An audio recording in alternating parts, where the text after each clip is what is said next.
students, in this video for the class plus 2 we will cover the topic electric field intensity due to a thin sheet of charge. पहले एक कोई thin sheet of charge के लिए हम इसको solve करेंगे, उसके बाद में आपके पास कुछ और इसके साइड में कोई थिन शीट हम लगा सकते हैं और इन दोनों की वजह से जो इलेक्ट्रिक फील्ड इंटेंसिटी की वैल्यू होगी उसकी वैल्यू हम निकाल सकते, उसका मैग्नीट्यूड हम निकाल सकते हैं. लेकिन सबसे पहले हम केवल एक शीट के लिए इसको सोल्व करते हैं. देखिए, जैसे हमारा 2 डायमेंशनल पेज है, इसके ऊपर हम इसको अच्छी तरह से नहीं समझ पाएंगे. एक काम करते हैं, यहाँ पर जो मेरे पास फ़ोन है, मैं इस फ़ोन को एक थिन शीट ऑफ चार्ज मान लेता हूँ. एक पतली सी प्लेट मान के चलते हैं ये, जिसके ऊपर यूनिफॉर्मली चार्ज डिस्ट्रीब्यूटेड है. मतलब कि इस साइड में भी है और इस साइड में भी है. अपर वाले ये जो एजेज हैं, अपर वाला ये वाला एज और ये वाला एज, इसके ऊपर भी है. सामने की साइड में भी इलेक्ट्रिक फील्ड इंटेंसिटी, सामने की साइड में भी इसके ऊपर चार्ज डिस्ट्रीब्यूटेड है और पीछे की साइड में भी इसके ऊपर चार्ज डिस्ट्रीब्यूटेड है. ठीक है. Let us suppose that we have a cylindrical area. Cylindrical कोई एरिया है हमारे पास. हम क्या करते हैं, इस सिलिंड्रिकल एरिया को इस शीट के आर पार कर देते हैं. जो मेरे पास ये सिलिंड्रिकल सरफेस है, इसका मैं एरिया मान लेता हूं ds, छोटा सरफेस, और इसकी जो लेंथ है, लेंथ इसको मान लेता हूं 2r और इसको पाइसिंग कर देते हैं इसके अंदर से. इसका मतलब है कि इसके अंदर से आर पार कर देते हैं. यहां पर एक पॉइंट हम लेते हैं पॉइंट P, यहां पर एक पॉइंट लेते हैं पॉइंट Q. देखिए, अगर इस तरह से आपके पास थिन शीट ऑफ चार्ज है और इसके आर पार आपका सिलिंड्रिकल सरफेस पास हो रखा है, तो ये वाला सरफेस है, ये वाला सरफेस, ये पॉइंट P के ऊपर इलेक्ट्रिक फील्ड इंटेंसिटी एक्सर्ट करेगा, और जो ये वाला सरफेस है, ये पॉइंट Q के ऊपर इलेक्ट्रिक फील्ड इंटेंसिटी एक्सर्ट करेगा. और एक बात याद रखें कि दोनों साइड में अगर आपका पॉजिटिव चार्ज है तो आपकी इलेक्ट्रिक फील्ड इंटेंसिटी की डायरेक्शन कैसी होगी, दोनों के लिए ही आउटवर्ड. पॉइंट P के ऊपर ये आउटवर्ड हो जाती है और पॉइंट Q के ऊपर ये आउटवर्ड हो जाती है. और इस थिन शीट के दोनों साइड के अंदर आपका जो चार्ज है वो यूनिफॉर्मली डिस्ट्रीब्यूटेड है. मतलब चार्ज की वैल्यू दोनों साइड में बिल्कुल सेम है, इसलिए आपकी इलेक्ट्रिक फील्ड इंटेंसिटी की जो वैल्यू है वो बिल्कुल सेम रहेगी. दूसरी बात, हम पॉइंट Q के ऊपर अपना एरिया वेक्टर ड्रॉ करते हैं. आपको पता है एरिया वेक्टर डायरेक्शन कैसी होती है, हमेशा आउटवर्ड होती है. ठीक है. तो यहां पर क्या लिखेंगे, let us imagine a cylinder of cross section area ds around P and length 2r piercing through the sheet as 2 cylinder edges P and Q. आपके सिलेंडर की दोनों एजेस P और Q, 2 edges P and Q, electric field intensity and outward normal n are parallel to each other. तो यहां पर हम जो हमारा टोटल इलेक्ट्रिक फ्लक्स है, टोटल इलेक्ट्रिक फ्लक्स, देखिए पूरे टॉपिक के अंदर सिर्फ एक ही बात देखने की है, उसको समझ जाएंगे, पूरा टॉपिक आपका क्लियर हो जाएगा. इलेक्ट्रिक फ्लक्स का फॉर्मूला हमारे पास होता है phi is equal to E dot N D S, ये वाला formula.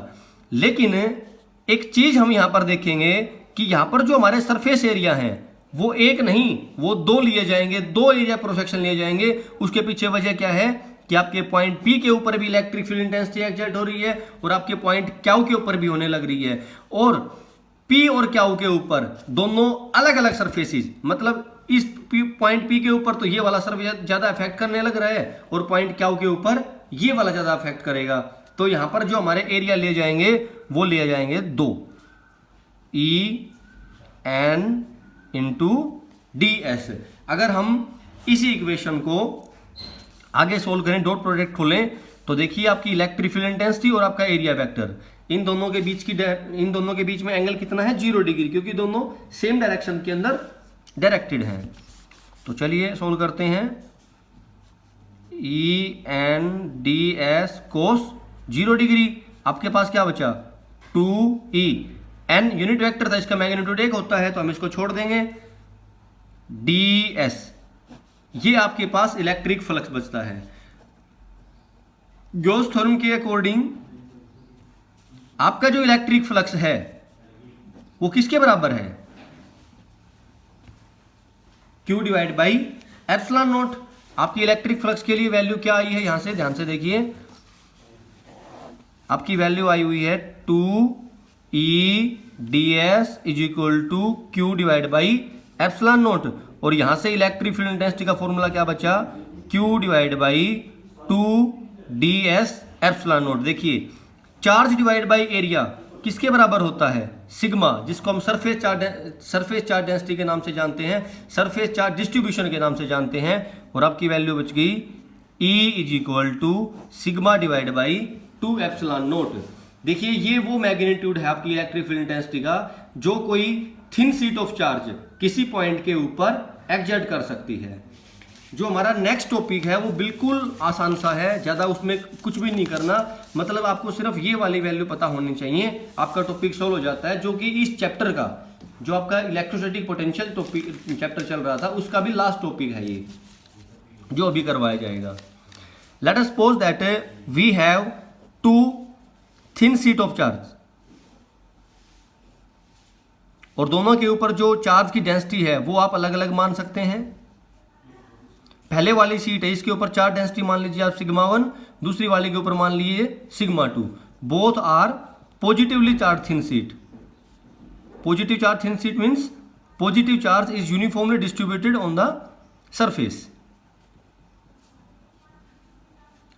We have given 3 regions 1, 2 and 3। आपके पास 3 जगह है और तीनों जगहों पर आपको इलेक्ट्रिक फील्ड इंटेंसिटी की वैल्यू निकालनी है। अब उसको किस तरह से निकालेंगे वो आप ध्यान से देखें एक बार। जैसे मान के चलें, यहां पर लिखें हम E1 be the electric field intensity due to sheet 1 and E2 be the electric field intensity due to sheet number 2। पहली वाले के ऊपर चार्ज डेंसिटी कितनी दे रखी है, सिग्मा 1, दूसरी वाले के ऊपर सिग्मा 2। आपको 3 रीजन दे रखे हैं, फर्स्ट, सेकंड एंड थर्ड, तीनों के अंदर इलेक्ट्रिक फील्ड इंटेंसिटी की वैल्यू निकालनी है। देखिए चलिए पहले वाले से स्टार्ट करते हैं। आपको पता है कि पॉजिटिव चार्ज की वजह से इलेक्ट्रिक फील्ड इंटेंसिटी डायरेक्शन कैसी होती है, आउटवर्ड। तो फर्स्ट जो आपकी सीट है, और फर्स्ट सीट की वजह से फर्स्ट रीजन की बात करें तो ये आपकी डायरेक्शन हो जाती है इलेक्ट्रिक फील्ड इंटेंसिटी की, जो कि मैंने आउटवर्ड शो कर रखी है। जो सेकंड नंबर सीट है उसके ऊपर भी यूनिफॉर्मली पॉजिटिव चार्ज डिस्ट्रीब्यूटेड है, तो आपके फर्स्ट रीजन के अंदर इसकी वजह से भी electric field intense direction outward में ही होगी। ये हो गई आपकी E2। क्लियर। अब आते हैं सेकंड नंबर रीजन में। सेकंड नंबर रीजन में अगर first thin sheet of charge की वजह से इलेक्ट्रिक फील्ड इंटेंसिटी डायरेक्शन निकालें तो फर्स्ट सीट के लिए सेकंड नंबर रीजन में आउटवर्ड डायरेक्शन कौन सी बनती है, ये बनेगी ऐसे यहां पर E1। और सेकंड नंबर जो सीट आपकी चार्ज की उसकी वजह से सेकंड नंबर रीजन में आपकी डायरेक्शन आउटवर्ड कैसी बनती है, ये बन गई। आउटवर्ड का मतलब आप सिंपल समझ के चलें कि हमें सीट से दूर जाना है, जो हमारी इलेक्ट्रिक फील्ड इंटेंसिटी डायरेक्शन होगी उसको सीट से अब दूर दिखा, मतलब इस तरह से शो करना है ताकि वो दूर लगे। थर्ड नंबर रीजन के अंदर first sheet of charge direction is outward, due to second sheet of charge direction is also outward. यहां पर आपको थोड़ा सा साइन कन्वेंशन का यूज करना पड़ेगा, और साइन कन्वेंशन का यूज कैसे है, the electric field that is directed from left to right is taken as positive and right to left taken as negative।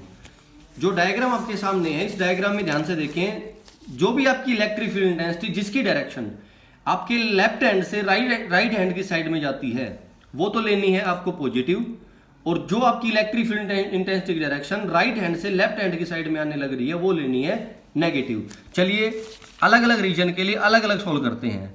आपका पहला जो रीजन है पहले उसके लिए सोल्व करते हैं। E1 की वैल्यू क्या होगी, sigma 1 divide by 2 epsilon not. देखिए मैंने यहाँ पर नेगेटिव साइन क्यों ले रखा है, क्योंकि यहाँ पर हमने जो साइन कन्वेंशन यूज किया उस साइन कन्वेंशन के अकॉर्डिंग क्या करना था कि जो भी आपकी इलेक्ट्रिक फील्ड इंटेंसिटी की डायरेक्शन है, अगर वो राइट हैंड से लेफ्ट हैंड की साइड में है तो आपको इलेक्ट्रिक फील्ड इंटेंसिटी का मैग्नीट्यूड नेगेटिव लेना है। तो E1 की डायरेक्शन देखिए, ये तो राइट से लेफ्ट की साइड में है ना, तो इसको हमने नेगेटिव ले दिया। E2 की अगर बात करें तो वो भी राइट से लेफ्ट की साइड में है, तो minus sigma 2 divide by 2 epsilon naught. Total आपकी इलेक्ट्रिक फील्ड इंटेंसिटी इस फर्स्ट नंबर रीजन में क्या होगी, दोनों का समेशन करना पड़ेगा। Minus sigma 1 divide by 2 epsilon not plus minus sigma 2 divide by 2 epsilon naught. दोनों के अंदर से देखिए यहाँ पर ये प्लस माइनस आपस में मल्टीप्लाई होकर माइनस हो जाएंगे, तो यहाँ पर लिख देते हैं माइनस, माइनस साइन हम कॉमन लेंगे, minus sign and 1/2 epsilon naught दोनों में कॉमन है, उसको बाहर निकाल लिया। यहां पर क्या बचा, सिग्मा 1 प्लस सिग्मा 2। ये जो वैल्यू आई है आपकी -1 divide by 2 epsilon not bracket से start sigma 1 plus sigma 2, this is the magnitude of electric field intensity due to 2 thin sheet of charges in the region number first. Second number region की अगर बात करें, second number region के हिसाब से बात करें तो सेकंड नंबर रीजन में देखिए कि आपकी जो इलेक्ट्रिक फील्ड इंटेंसिटी पहली वाली सीट की वजह से है वो लेफ्ट हैंड से राइट हैंड की साइड में डायरेक्टेड है, और जो सेकंड नंबर सीट की इलेक्ट्रिक फील्ड इंटेंसिटी है वो राइट हैंड से लेफ्ट हैंड की साइड में है। तो सेकंड नंबर सीट की जो इलेक्ट्रिक फील्ड इंटेंसिटी होगी उसे नेगेटिव लेना पड़ेगा, और जो फर्स्ट सीट वाली होगी उसे पॉजिटिव लेना पड़ेगा।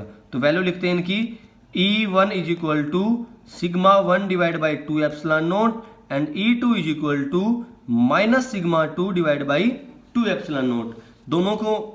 दोनों की जो टोटल इलेक्ट्रिक फील्ड इंटेंसिटी है अगर उसको जोड़ देंगे तो आपके सेकंड नंबर रीजन की टोटल इलेक्ट्रिक फील्ड इंटेंसिटी आ जाती है, E is equal to E1 plus E2 is equal to, देखिए दोनों के अंदर 2 एप्सिलॉन नॉट कॉमन है, 1/2 एप्सिलॉन नॉट कॉमन ले लेते हैं, अंदर क्या बचता है सिग्मा 1 माइनस सिग्मा 2।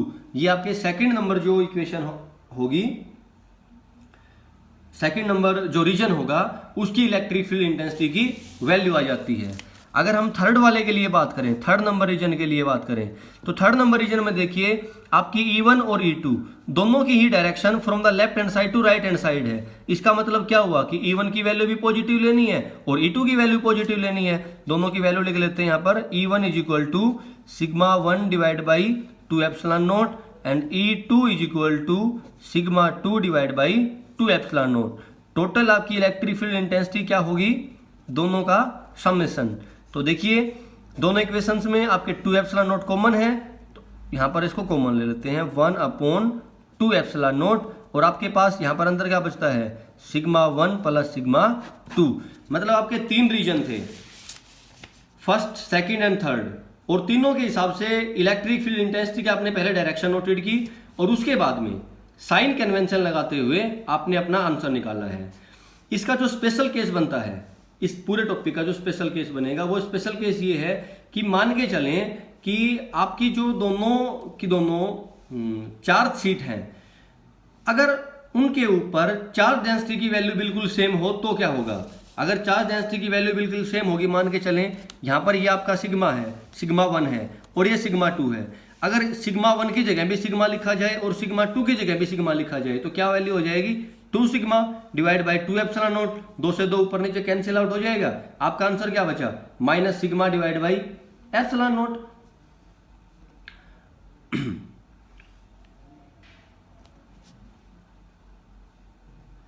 आगे चलते हैं आपके रीजन नंबर सेकंड में। अगर यहां पर आपका सिग्मा 1 और सिग्मा 2 दोनों बराबर हो जाएंगे तो यहां पर देखिए आपका आंसर क्या आया हुआ है 1/2 epsilon not sigma 1 minus sigma 2। अगर दोनों बराबर हो जाएंगे तो वैल्यू आपकी 0 आएगी, तो सेकंड नंबर रीजन के अंदर इलेक्ट्रिक फील्ड इंटेंसिटी की वैल्यू आपकी 0 हो जाएगी। और जो थर्ड नंबर रीजन है, थर्ड नंबर रीजन में क्या देखने को मिला कि आपके सिग्मा 1 और सिग्मा 2 अगर दोनों की वैल्यू सेम हो जाती है तो ये दोनों प्लस में है, 2 sigma divide by 2 epsilon not, 2 से 2 कट जाएगा, आपकी वैल्यू क्या बची सिग्मा बटे में एप्सिलॉन नॉट, ये आपकी वैल्यू बचेगी। तो ये था आपके इस चैप्टर का सबसे लास्ट टॉपिक। कल से हम जो स्टार्ट करेंगे वो स्टार्ट करेंगे कैपेसिटेंस, तो इस चैप्टर की जितनी भी प्रॉब्लम आके आपके सामने आई है, आप असाइनमेंट बना के अपनी प्रॉब्लम भेज सकते हैं, या फिर जहाँ यूट्यूब पे आप अपनी वीडियो देखते हैं वहाँ आप कमेंट में भी अपनी प्रॉब्लम लिख सकते हैं। नेक्स्ट वीडियो में उसको सोल्व करवा दिया जाएगा। Thank you.